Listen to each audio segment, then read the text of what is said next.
Ok. Muy bien. Buenos días, buenas tardes, buenas noches. Muchísimas gracias por estar ahí. Tenemos a bastantes personas también compartiendo en directo en esta sala. Les hemos pedido que de momento apaguen sus cámaras para que solo la cara de Alex y la cara mía aparezcan de momento en la primera parte de este estudio del libro de Jonás. ¿Cómo estás, Alex? Todo bien por acá, gracias. Gracias, verdad, Oscar, por la invitación y bueno, gracias a todos los que están conectándose para estar con nosotros en este estudio, pudiéramos decirlo, o diálogo.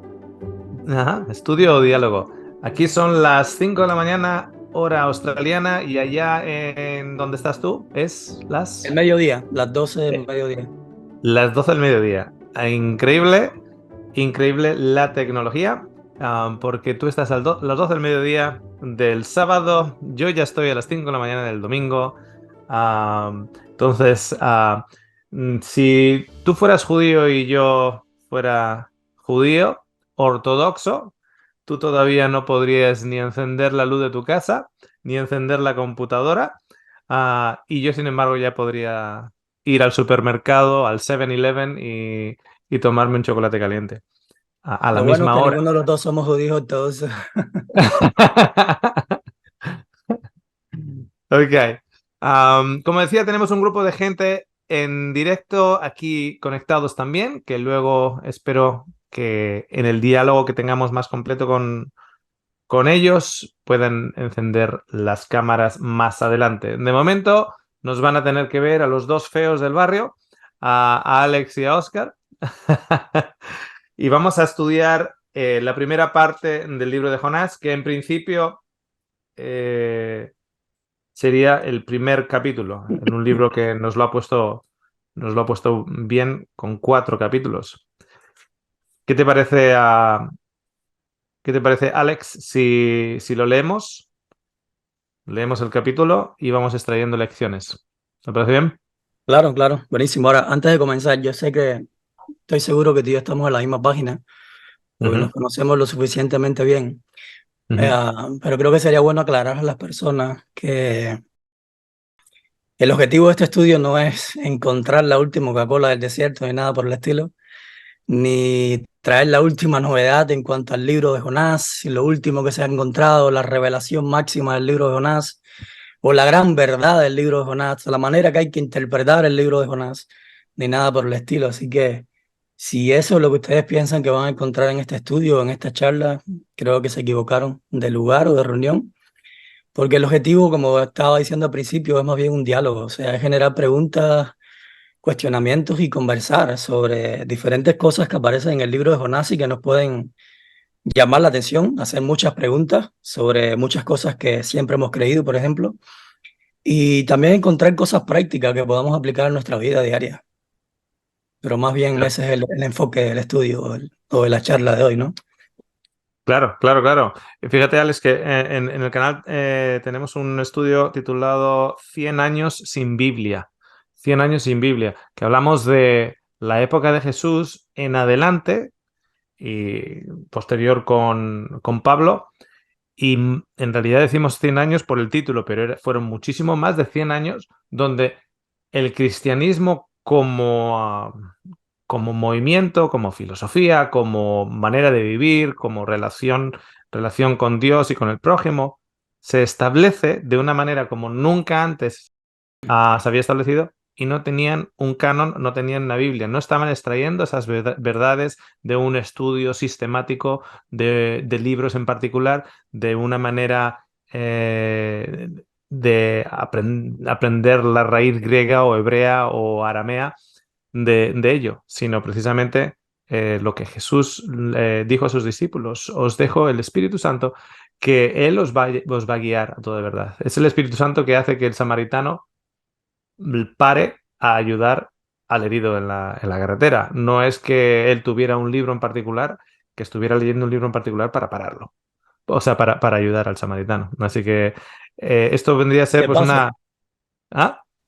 perdón si alguien se molesta o se ofende por esto, pero creo que esos fueron los mejores 100 años del mundo que el mundo ha tenido en toda la historia de la humanidad.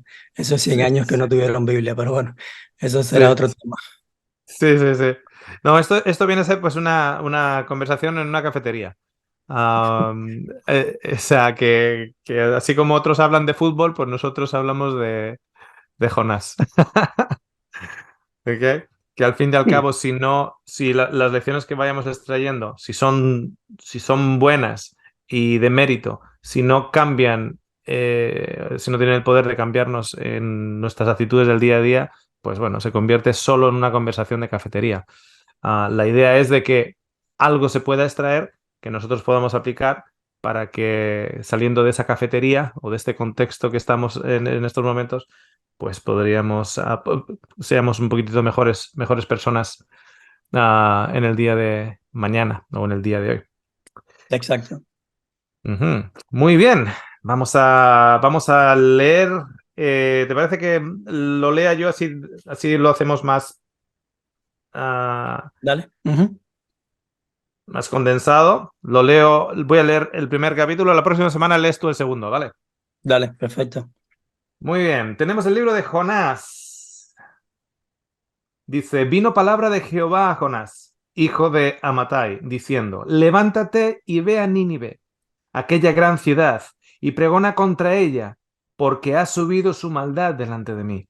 Y Jonás se levantó para huir de la presencia de Jehová a Tarsis, y descendió a Jope, y halló una nave que partía para Tarsis. Y pagando su pasaje, entró en ella para irse con ellos a Tarsis, lejos de la presencia de Jehová. Pero Jehová hizo levantar un gran viento en el mar, y hubo en el mar una tempestad tan grande que se pensó que se partiría la nave. Y los marineros tuvieron miedo, y cada uno clamaba a su Dios. Y clamaron al mar, y echaron al mar los enseres que había en la nave, para descargarla de ellos. Pero Jonás había bajado al interior de la nave y se había echado a dormir. Y el patrón de la nave se le acercó y le dijo, ¿qué tienes, dormilón? Levántate y aclama a tu Dios, quizá Él tendrá compasión de nosotros y no pereceremos. Y dijeron cada uno a su compañero, venid y echemos suertes para que sepamos por causa de quién nos ha venido este mal. Y echaron suertes y la suerte cayó sobre Jonás. Entonces le dijeron ellos, decláranos ahora por qué nos ha venido este mal. ¿Qué oficio tienes y de dónde vienes? ¿Cuál es tu tierra y de qué pueblo eres? Y él les respondió, soy hebreo y temo a Jehová, Dios de los cielos que hizo el mar y la tierra. Y aquellos hombres temieron sobremanera y le dijeron, ¿por qué has hecho esto? Porque ellos sabían que huía de la presencia de Jehová, pues él se lo había declarado. Y le dijeron, ¿qué haremos contigo para que el mar se nos aquiete? Porque el mar se iba embraveciendo más y más. Él les respondió, tomadme y echadme al mar, y el mar se os aquietará porque yo sé que por mi causa ha venido esta gran tempestad sobre vosotros. Y aquellos hombres trabajaron para hacer volver la nave a tierra, mas no pudieron, porque el mar se había embravecido más y más contra ellos. Entonces clamaron a Jehová y dijeron, te rogamos ahora, Jehová, que no perezcamos nosotros por la vida de este hombre, ni pongas sobre nosotros la sangre inocente porque tú, Jehová, has hecho como has querido. Y tomaron a Jonás y lo echaron al mar, y el mar se aquietó de su furor. Y temieron aquellos hombres a Jehová con gran temor, y ofrecieron sacrificio a Jehová, e hicieron votos. Pero Jehová tenía preparado un gran pez que tragase a Jonás, y estuvo Jonás en el vientre del pez 3 días y 3 noches. Ese es el capítulo 1. Según estaba leyendo a Alex, alguna cosita que hay que... ¡Pum! ¡Ay! Que te quedó en la cabeza como diciendo, ah, ahora que lo he leído, que no se me olvide comentar esto. Mira, ¿A hay que sí? muchísimas cosas interesantes. Yo creo que el capítulo 1 sienta las bases de todo lo que va a hablar el libro. y nos pone en contexto sobre el resto, sobre de qué trata la historia de Jonás o algo así por el estilo. Así que creo que vamos a tener bastante que hablar acá. Aquí me pone al final la referencia de Mateo 12:40, que me imagino que será cuando Jesús dice que no será señal dada a vosotros, salvo la señal que ya fue dada, que fue la señal de Jonás. O sea, Jonás es Jonás como libro o Jonás como lo que este libro nos cuenta, tiene una señal en particular de los 3 días, de las 3 noches, con referencia a Jesús cuando fue cogido, cuando fue tomado y estuvo la noche en el calabozo, interrogado, golpeado, etcétera, y luego hasta la mañana de la resurrección. Pero, pero hay muchísimas más cosas. Me gustaría igual empezar a lanzar la pelota comentando ciertas cosas básicas. Yo cuando leo un libro bíblico y tiene nombres, me da por mirar los significados de esos nombres para ver si esos nombres nos dicen algo. Ujú, Jonás o Jonah significa paloma, pero cuando solo me da un resultado, empiezo a buscar en otros diferentes otras referentes referencias, a ver cómo eh, otros escritos judíos traducen la palabra, etcétera. Y si bien Jonás significa paloma, también significa destructor o el que oprime. O sea, por un lado tienes paloma, que vendría a ser, bueno, Jesús nos dice ser humildes como palomas, cuando os envíe, ser humildes como palomas. Y sin embargo, también Jonás puede llegar a significar destructor o el que oprime. Sabemos que en la Biblia la simbología que nos da del que oprime o el destructor es la serpiente. Interesante, porque cuando Jesús nos dice ser como humildes como palomas, nos puede decir ser humildes como Jonás y al ujú. mismo tiempo como serpientes, que es también como Jonás, destructor, destructor y el que oprime.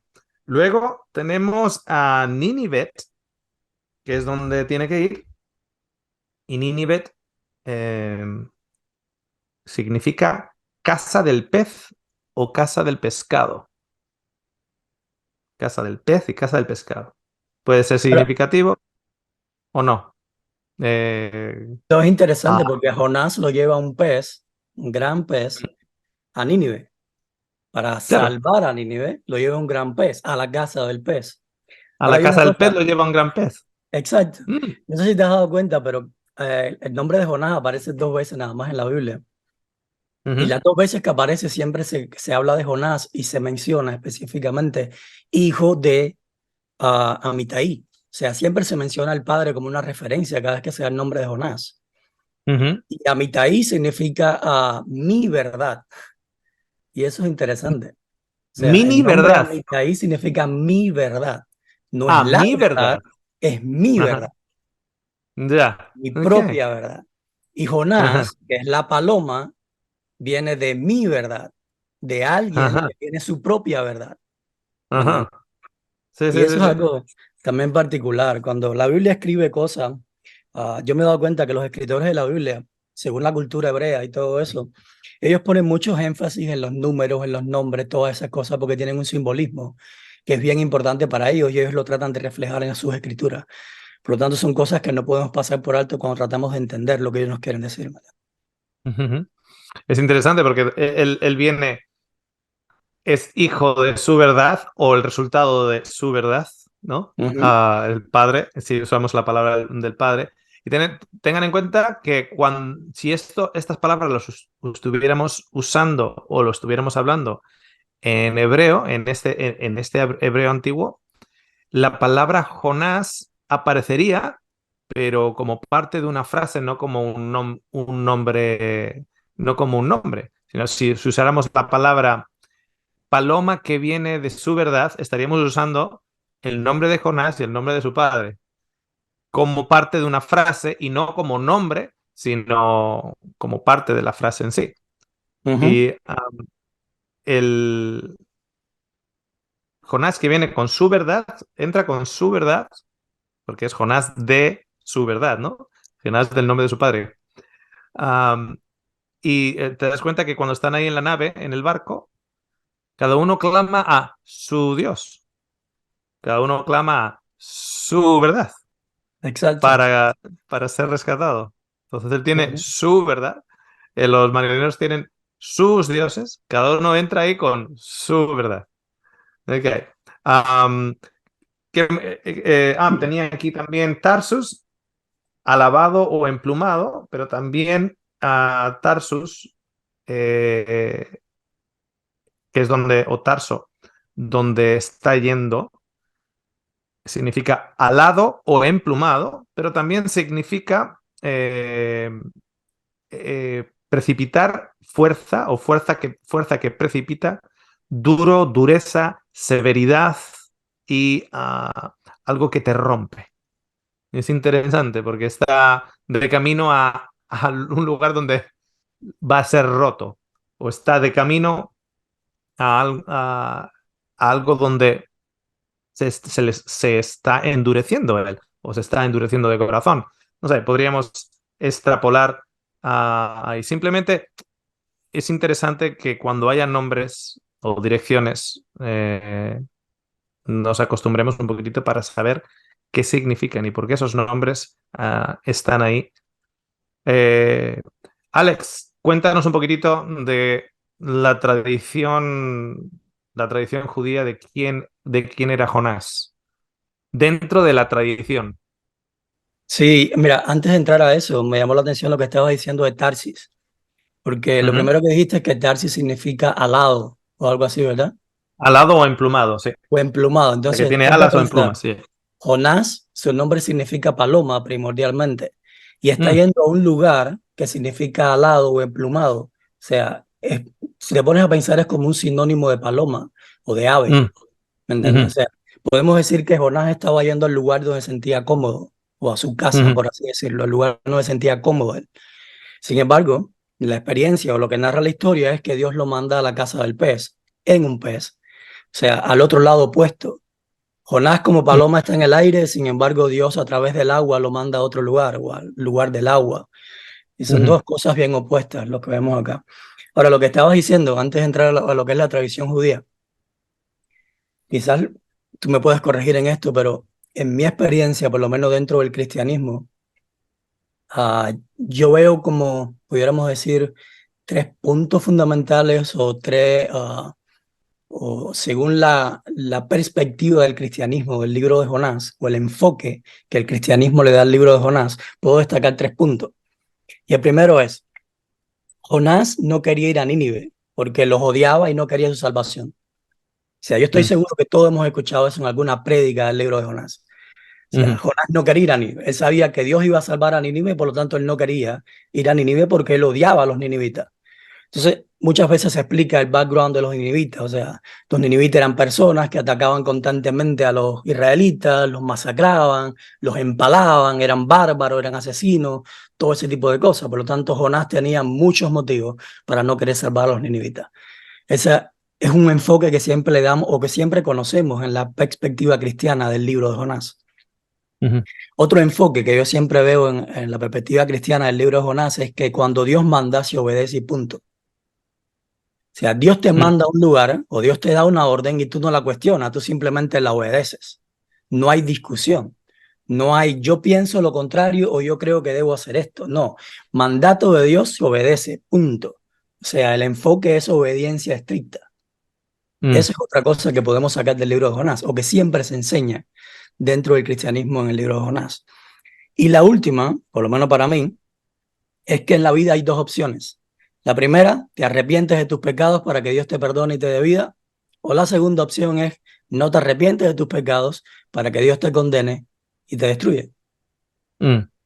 ¿Me entiendes? Para mí son los tres enfoques que siempre se le dan al cristianismo, al libro de Jonás, o la perspectiva que el cristianismo tiene de lo que es el propósito del libro de Jonás en la Biblia.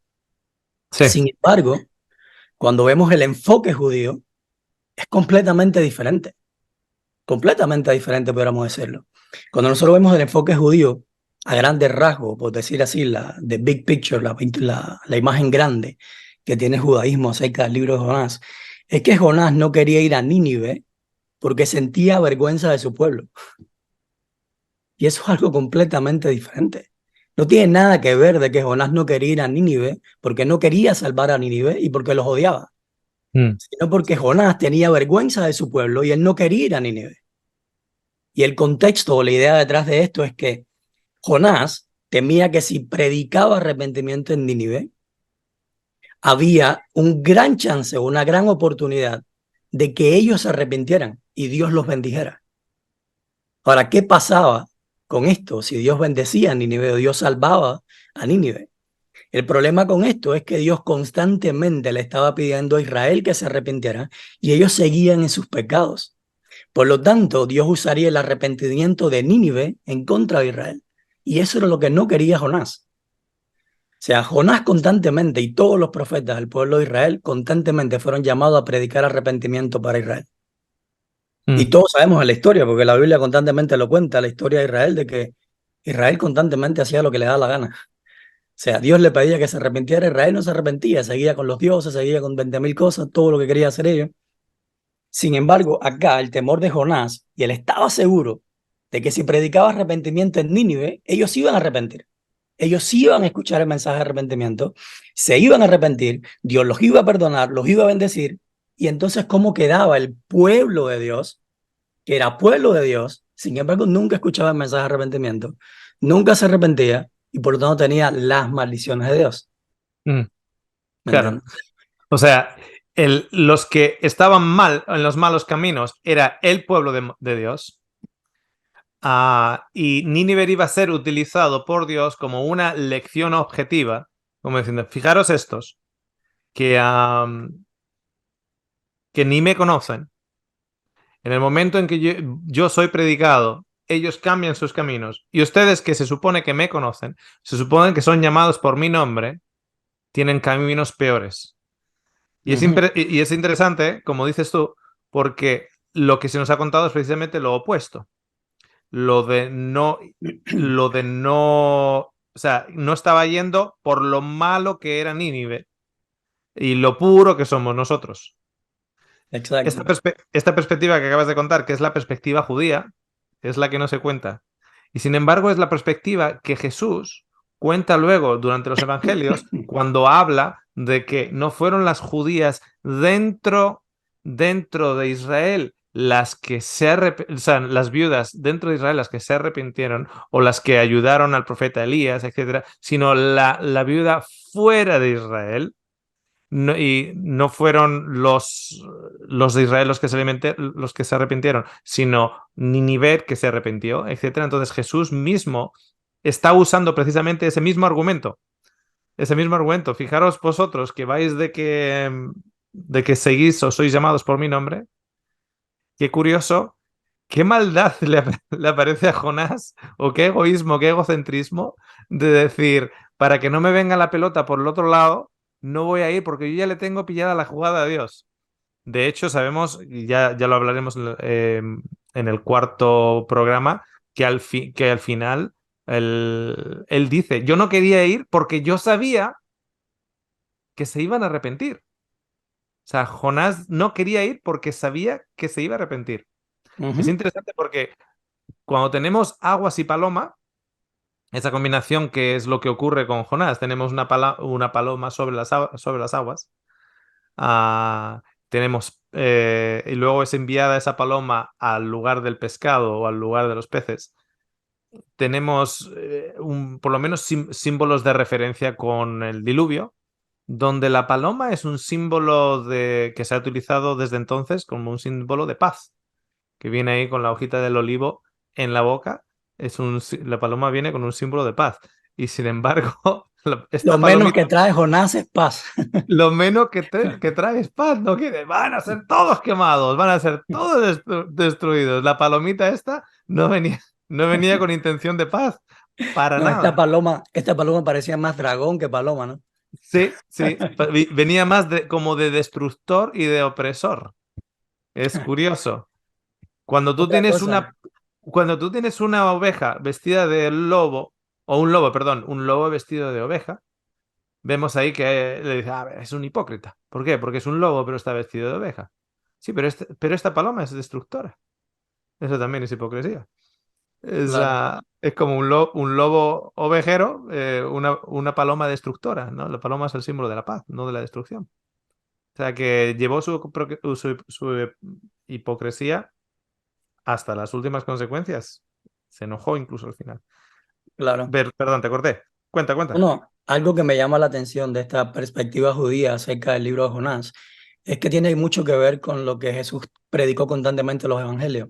Porque Jesús constantemente decía que eran los de afuera los que estaban más dispuestos a escuchar que los que Mm, estaban adentro. O sea, mm, Jesús decía que eran los pecadores, las prostitutas, los cobradores de impuestos, los que entraban en el reino, mientras que aquellos que se creían santos, los que estaban volando en el cielo prácticamente, por la santidad que tenían, nunca lo querían escuchar y hacían, cerraban sus oídos y tapaban sus ojos, decía Jesús. Y es mm, exactamente esta perspectiva que tienen ellos acerca del libro de Jonás. Jonás sabía exactamente eso. Es el mismo principio que da Jesús en los evangelios, es la misma razón por la cual Jesús no quería ir a Nínive, porque él sabía que los de afuera iban a estar más dispuestos a escuchar la voz de Dios que los que estaban adentro. ujú. Es curioso que a sus discípulos Jesús no les manda a cazar palomas, sino a pescar.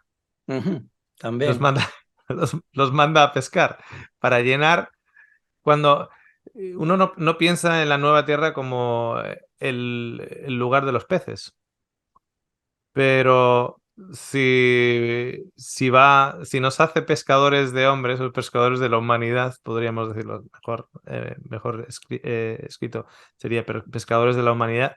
Si tú empiezas a llenar las redes, las redes, las redes, las redes, y todos van trayendo redes, redes, redes llenas de pescado, al final el pueblo habrá que cambiar el nombre al pueblo.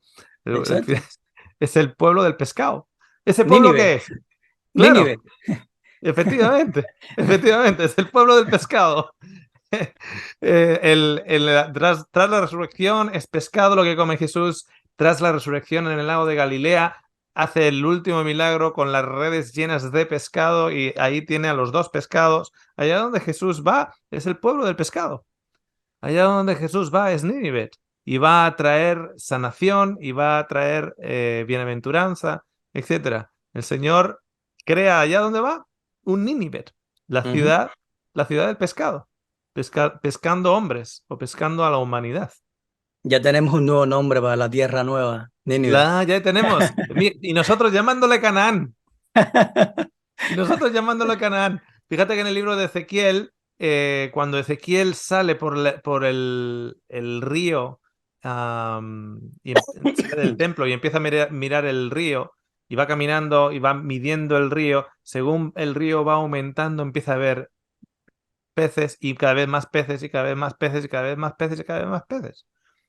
Al final la nueva tierra va a ser Nínive, la capital va a ser Nínive, la ciudad de los peces.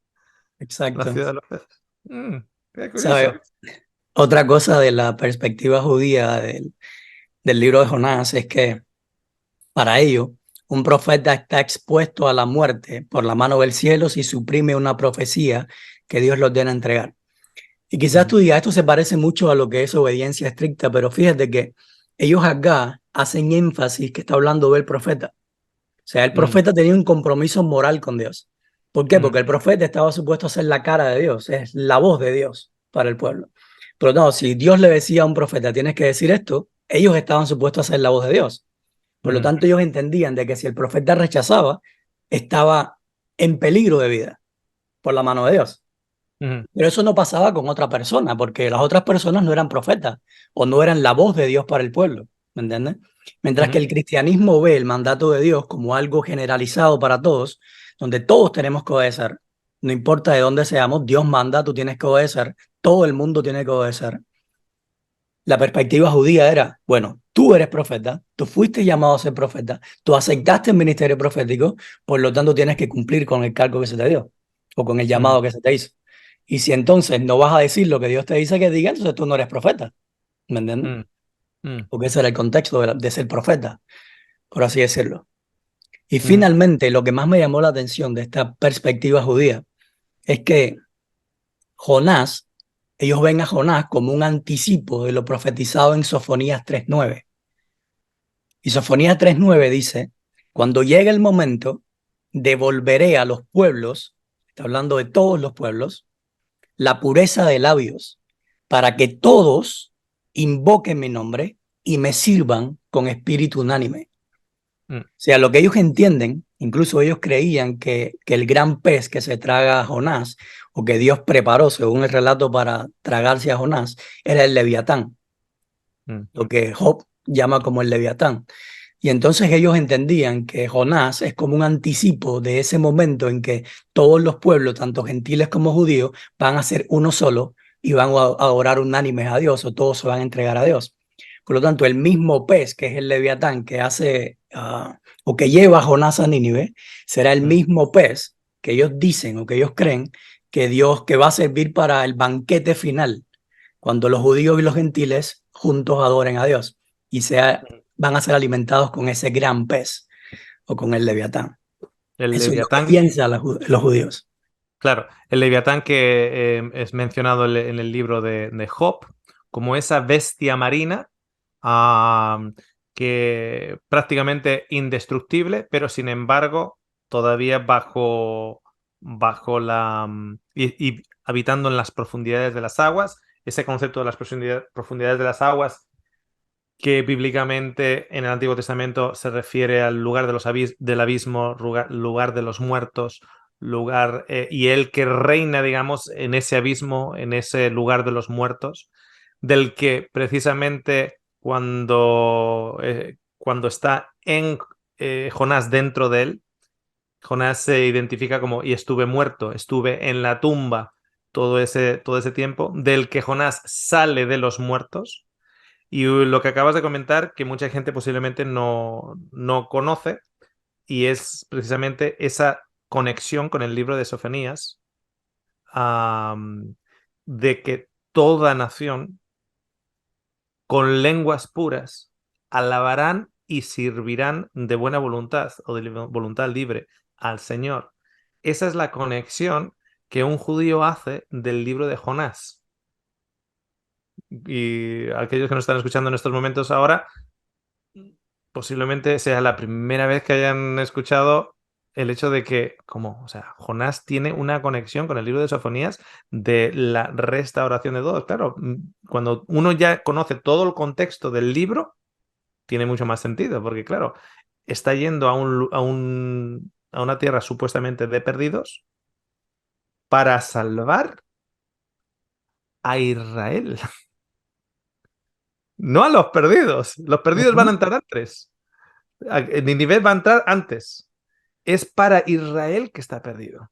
Es para mostrar a Israel la misericordia de un Dios que no conocen. Porque, Exactamente.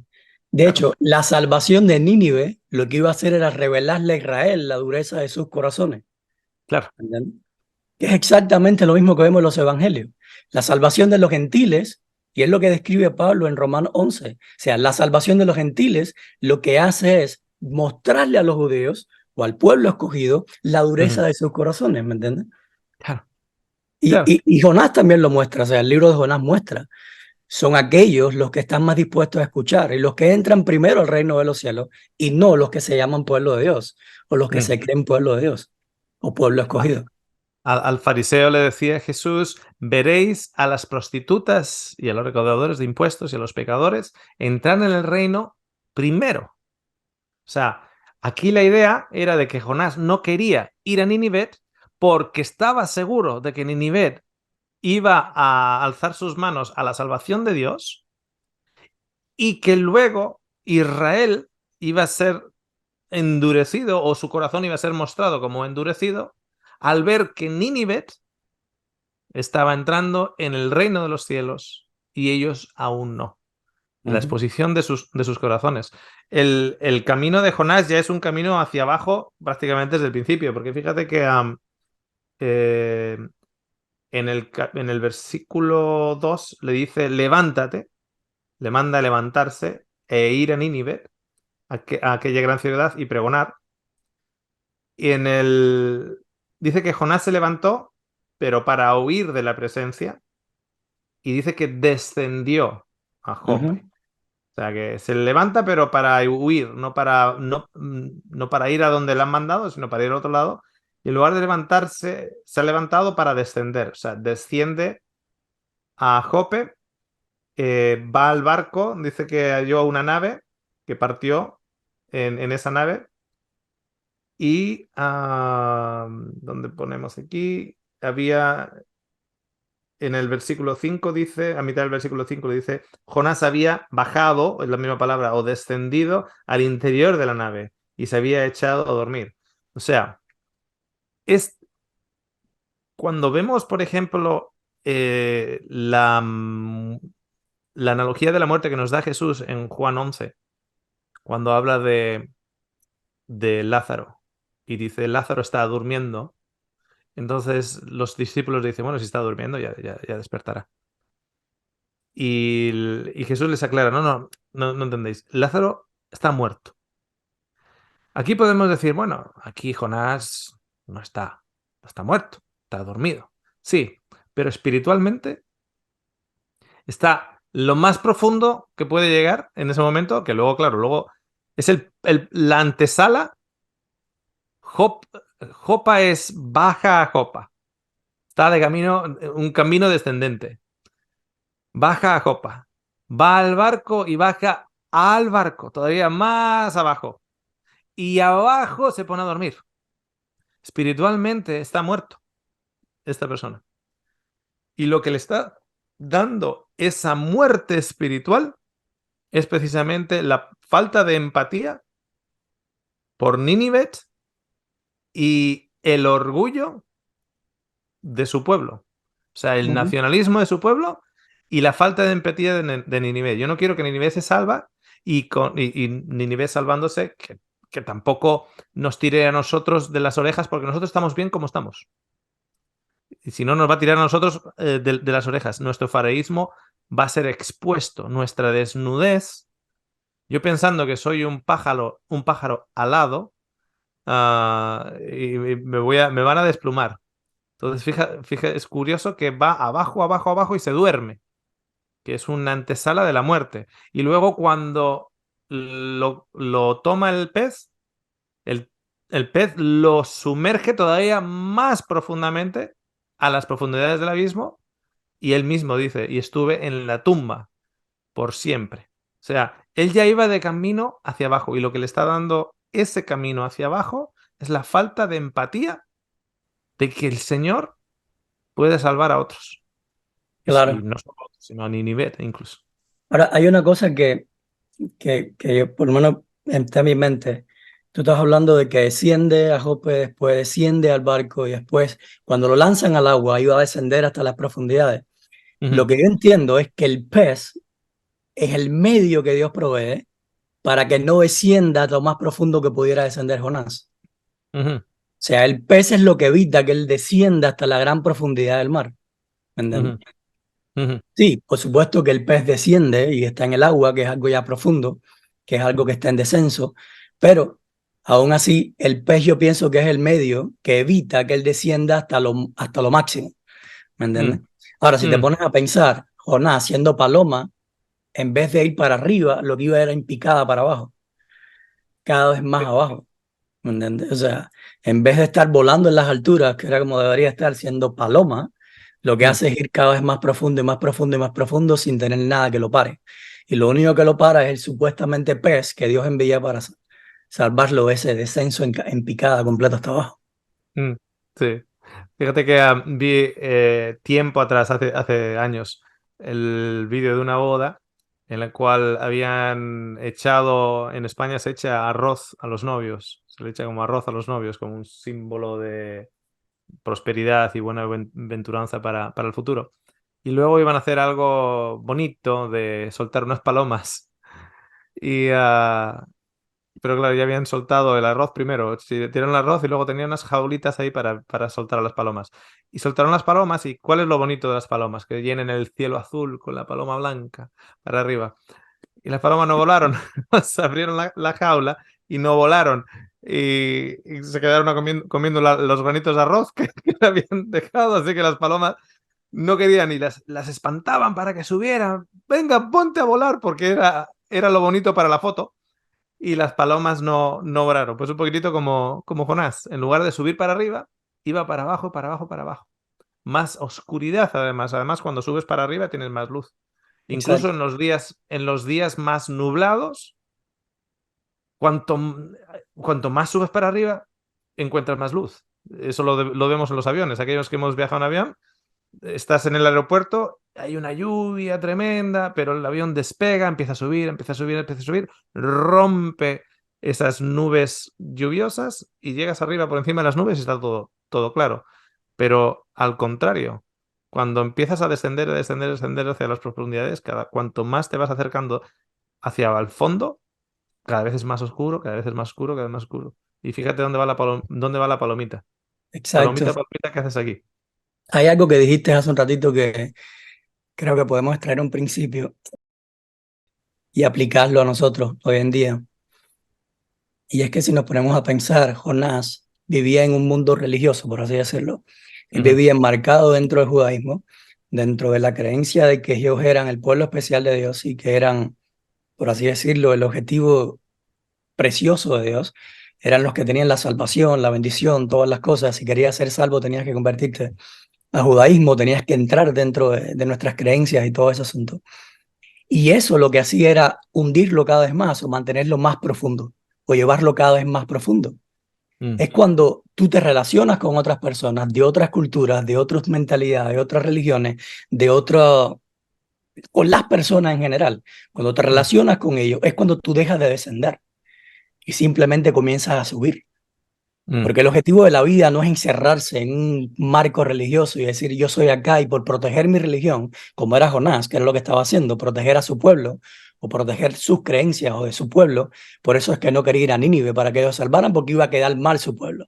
Y nosotros mm, muchas veces en nuestros marcos religiosos, por tal de que nuestra religión, nuestra iglesia, nuestro contexto no quede mal o luzca feo, entonces nos alejamos de otras personas o los alejamos del mundo entero y hacemos una gran barrera y eso lo que hace es meternos cada vez más en la oscuridad o ir más, mucho más a la profundidad. Mientras mm, que cuando nos relacionamos con las demás personas, es que salimos a la luz, porque ese es el contexto del Evangelio.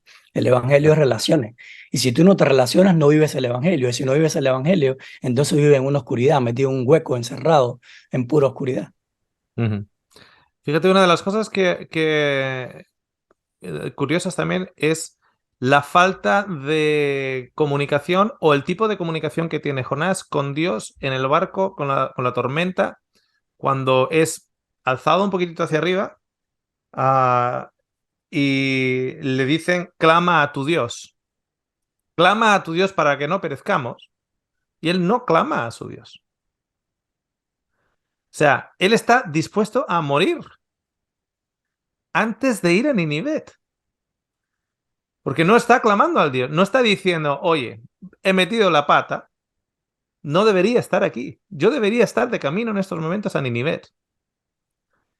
Entonces, me pongo a tu servicio, por poner un ejemplo alternativo. O sea, me imagino que habría mil diferentes comunicaciones que puedes hacer diferentes con Dios en ese momento. Con un Dios relacional, con un Dios que entiendes como un Dios bueno, con un Dios que ya entiendes como un Dios bueno que va a salvar a toda una nación de Ninive. Y tú estás en el lugar equivocado y has perdido 4 trenes. Y, ok, tengo que regresar a la estación de trenes y en tu misericordia que haya otro tren. Metí la pata. Voy 4 horas tarde. Me negué a coger el primer tren, el segundo tren, el tercer tren y el cuarto tren. Pero lo siento, eres bueno. Y de repente se abren los cielos, entra la luz. No tiene que morir nadie. Es que no tiene que morir nadie. Este es tan burro que antes de ir a Ninive se prefiere morirse. Ujú. Es que es increíble. O sea, no está clamando a Dios. No, ¿qué haremos? Y les dice, Fíjate, ¿qué haremos? No clama a nadie, no está hablando con Dios. En el versículo 11, ¿qué haremos contigo para que el mar se nos aquiete? Porque el mar se iba embraveciendo más y más. Y les respondió, tomadme y echadme al mar.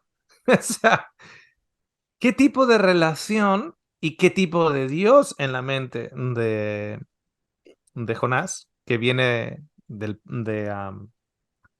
hijo de Amatai, que es hijo de mi verdad? Ujú. ¿Qué verdad tiene Jonás acerca de Dios que prefiere tirarse al suicidio prácticamente antes de hablar con Dios y decir, como el hijo pródigo, he pecado en contra tuya y en contra del hombre? No soy digno de llamarme tu hijo. Hazme como uno de tus sirvientes. Y que Dios le pare y dice, vale, ya no te preocupes. Y se abren los cielos y les paga una bolsa de dinero y dice, devuélveme a Jopa porque y de ahí voy a Nínive. Y voy contento y, y alegre.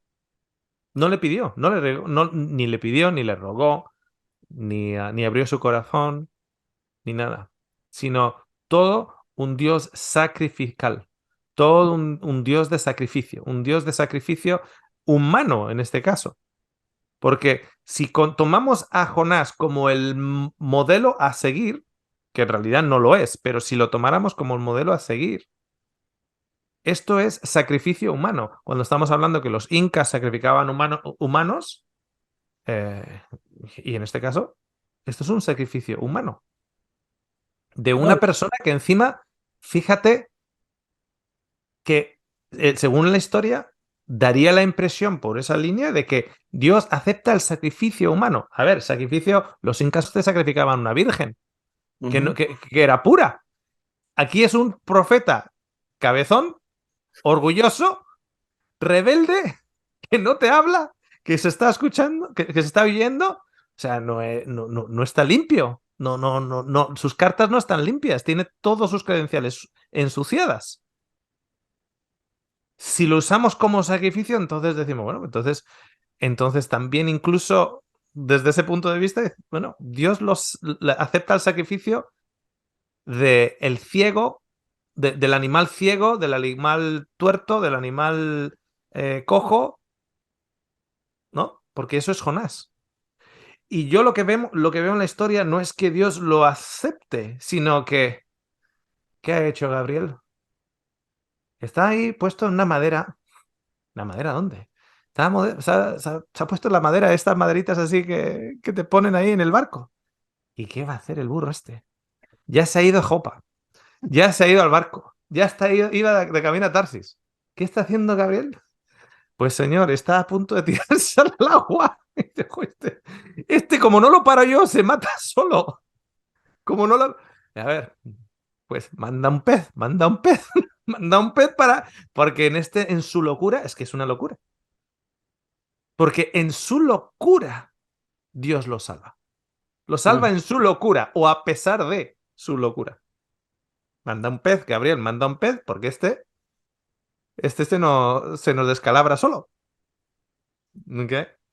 No, Eh, ahora es interesante porque yo creo que es inevitable no leer el capítulo. Cuando leemos el capítulo 1, no darnos cuenta de que la palabra sacrificio viene inmediatamente a la mente. uh-huh, Yo también cuando lo leí puse varias preguntas de sacrificio que creo que tienen mucho que ver con lo que estás diciendo tú. Y una de las preguntas que me vino a la mente fue, ¿por qué Jonás se sacrifica para salvar a los marineros, pero no se sacrifica para salvar a los ninivitas? O sea, él dice, hey, espérate, hay que sacrificarse, tómenme a mí, láncenme. Si ustedes quieren salvarse, me tiran por la borda, e inmediatamente ustedes se salvan. Ya no tienen uh-huh, ningún problema. Pero no quiso salvar a los ninivitas, o sea, él no quiso sacrificarse por los ninivitas. Nunca lo quiso hacer, ni aún cuando sale de la boca del supuesto pez y llega a Nínive y predica a Nínive, él no quería que se salvaran, él nunca se sacrificó por Nínive, uh-huh, pero se sacrifica por los marineros. O sea, ¿por qué? O sea, eso me queda en la cabeza, ¿por qué? ¿Por qué está dispuesto a sacrificarse por esta gente que tampoco conocía y que eran gentiles, pero no quiere sacrificarse por Nínive? Por Nínive.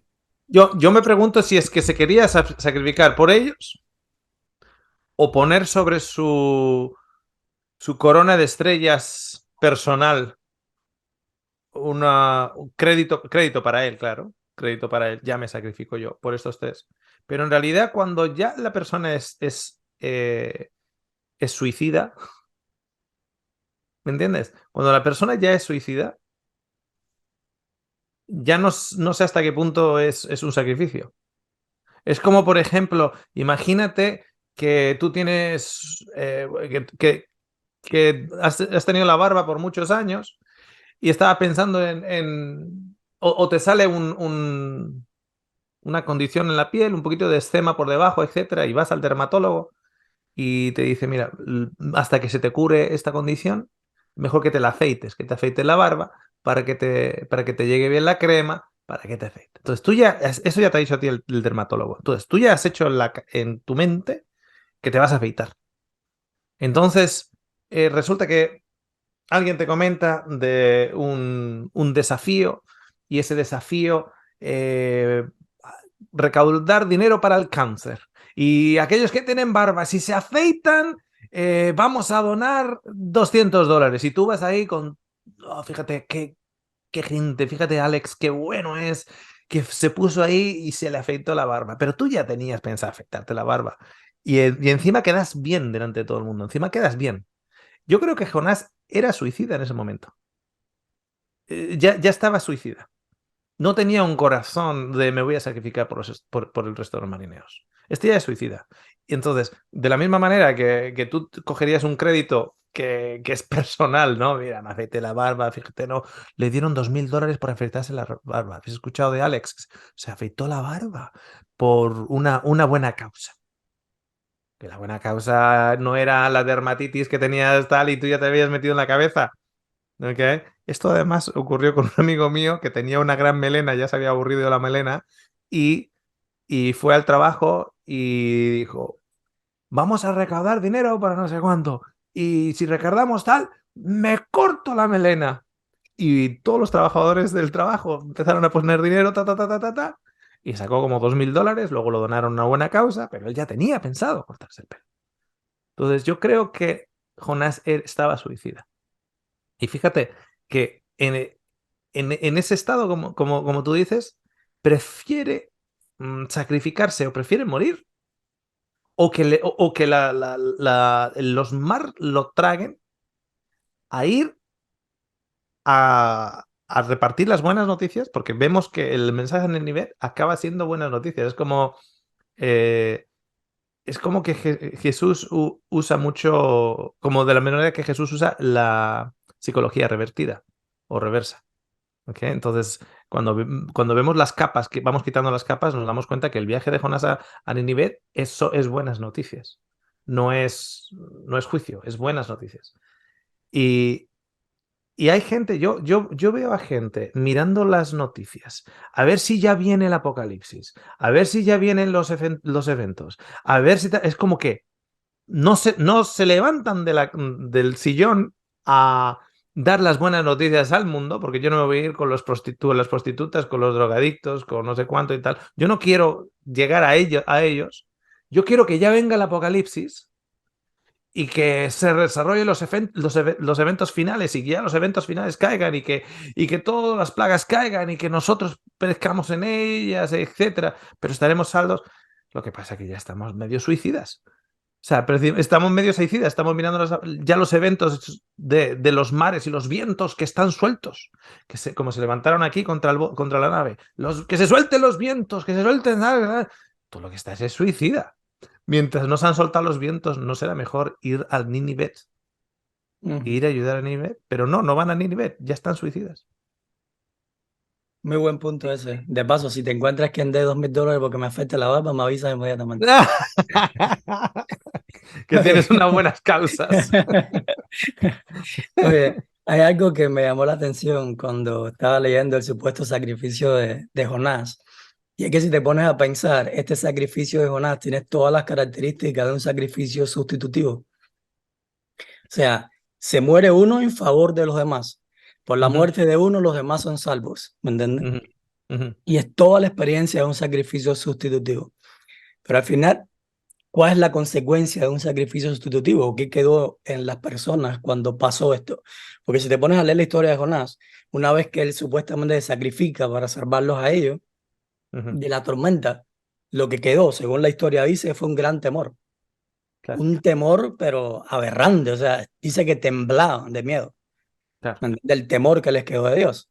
Entonces, ¿cuál es el beneficio de un sacrificio sustitutivo, sino crear temor en las personas? claro. Y de ahí podemos hablar muchísimas cosas, pero Y cuál es la diferencia del Dios que acaba de mostrarles Jonás con referencia en comparativa con los dioses que ellos ya estaban haciendo todos sus votos?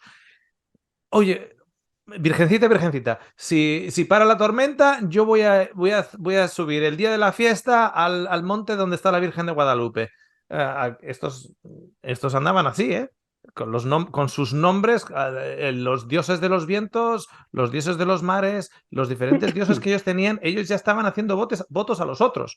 Cuando vieron que se calma por el sacrificio, por el voto, podríamos decir así, que Jonás ha hecho, dice, uy, ahora nosotros tenemos que hacer votos ujú. al Y otro Dios. sacrificio, y sacrificio. Sí, efectivamente. Uno de los desafíos más grandes, un amigo mío trabajó muchísimos años queriendo mostrar a Jesús entre los hindús de la India y Pakistán, de la India, Sri Lanka, etcétera. Trabajó muchos años allá.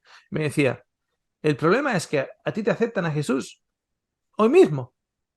No tienen problema en aceptarte a Jesús. ¿Por qué? Pues ya creen en mil uno, no importa. Si ya le hacen votos a Jesús, le hacen sacrificios a Jesús, le entregan ofrendas a Jesús. ¿Por qué? Porque Jesús es el Dios 1001 de los otros 1000.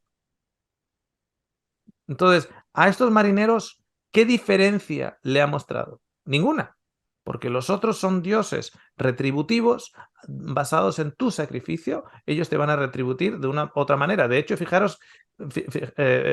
que en el momento en el cual se alza una tormenta, no están pensando cambio climático, no están pensando el ciclo, están pensando, alguien aquí ha hecho algo que ha enojado a los dioses.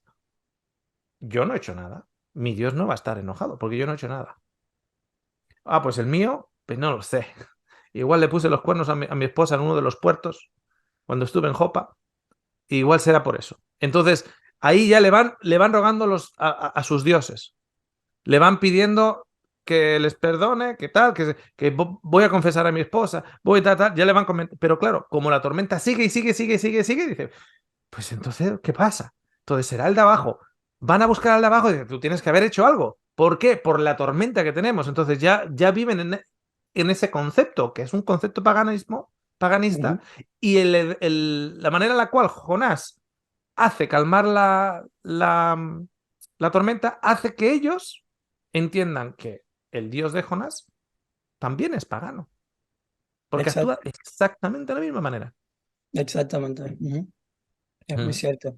Lo que la idea con que yo me quedo es que para mí, la idea de un sacrificio sustitutivo o el concepto de un sacrificio sustitutivo, uno, crea temor en las personas y nunca trae paz, porque constantemente te obliga a ti a hacer voto o pacto e inmediatamente también a hacer sacrificios constantes en tu vida, porque, o sea, en este momento eres salvado porque alguien dio la vida por ti, pero aquel de arriba todavía sigue enojado. ujú, ¿Entiendes? Y si yo claro, sigo cometiendo pecados, sigo portándome mal, entonces este sacrificio no va a ser suficiente, porque yo tengo que entonces hacer sacrificio también y hacer voto también para mantener contento al que está arriba, que esté enojado conmigo. ¿Me claro, entiendes? Eso es lo que claro. trae para mí el concepto de un sacrificio sustitutivo. Nunca trae paz completamente, sino que trae una paz momentánea, pero te obliga a ti a seguir haciendo votos y sacrificios constantes por el resto de tu vida, porque de lo Claro, contrario no vas a mantener contento al que está arriba. claro.